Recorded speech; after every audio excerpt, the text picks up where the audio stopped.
भ्रष्टाचार तसं पाहिलं तर ह्या अंबरनाथला लागलेली एक मोठी कीड आहे आणि ही वाळवी आपल्याला जर संपवायची असेल तर हिला पेस्टिसाइड वापरणं फार गरजेचं आहे। आणि पेस्टिसाइड म्हणजे मताच्या रूपाने जनतेने जनजागृती करावी आणि येणाऱ्या 20 तारखेच्या निवडणुकीमध्ये भारतीय जनता पक्षाला निवडून द्यावं, म्हणजे ही वाळवी संपुष्टात येईल। आपल्याला माहीत असेल की गेल्या अनेक वर्षापासून या अंबरनाथवर ज्या पक्षाची सत्ता आहे, जे नगराध्यक्ष होऊन गेले ते 7वी 8वी शिकलेले नगरसेवक या ठिकाणी होऊन गेले। वाटेल तिथं सह्या करणं, वाटेल तसा भ्रष्टाचार करणं, कायद्याचं भीती नसणं आणि जंगलराज आजपर्यंत चालू होतं। त्याच्यामुळे नागरिक त्रस्त आहे, नागरिक सुविधाचा बोजवारा वाढलेला आहे। कॉन्ट्रॅक्ट घेणारे हेच नगरसेवक।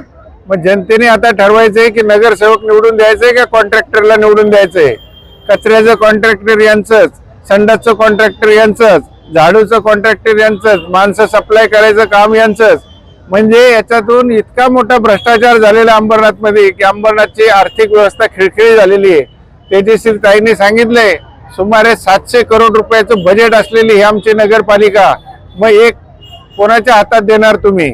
आता तेजस्वीताई ह्या सीए झालेल्या आहेत आणि त्यांचा जो अनुभव आहे 11-12 वर्षाचा या अकाउंटिंग सेक्शन मधला, तर कमीत कमी अंबरनाथमध्ये जर असे उच्च शिक्षित उमेदवार निवडून गेल्यानंतर कमीत कमी भ्रष्टाचाराला आळा बसल।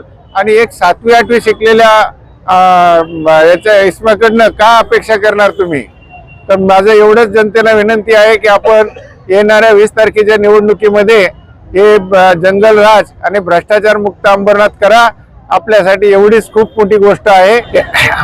आता हे पूर्वी कसे होते, पाकिट मारायचे ट्रेन मध्ये, पण ते आता काहीतरी हे असे नाही तर असे पाकिट मारतात लोकांचं। आता पहिले कसं रुपयावर होतं, आता मोठ्या प्रमाणावर करोडो रुपयाची पाकिट मारतात। हे इतक्या भ्रष्टाचार आहे की आता तेजस्वी ताई आल्याच्या नंतर सगळ्यांना कळेल की कोणी कोणी किती खाल्लेत, त्याचा हिशोब त्यांना द्यावा लागणार आहे। जसा खूप मोठा मंत्र आहे मोदीजींचा, तोच मंत्र मी आत्मसात केलेला आहे। आणि खाण्याचा तर प्रश्नच नाहीये त्याच्यामुळे। आणि जसं बघा मी तुम्हाला सांगते की पॅरेंटच चांगला असेल तर खालचे लोक पण घाबरतात, बरोबर आहे। त्या मुलांना पण तेच मिळतं, म्हणजे ते लोक पण घाबरणार। तसंच जर नगराध्यक्ष पदाचे उमेदवार म्हणजे नगराध्यक्ष जर तुमचे न खाणारे असतील तर नक्कीच नगरसेवक त्याच लाईनला चालतील, असं मला पूर्ण भरोसा आहे। आव्हान इतकंच आहे माझ्या लोकांना की भ्रष्टाचार मुक्त, कारण की इतके वर्ष फक्त भ्रष्टाचारामुळे आपलं अंबरनाथ शहर हे मागे पडलेलं आहे आणि अंबरनाथला पोखरला गेलेलं आहे।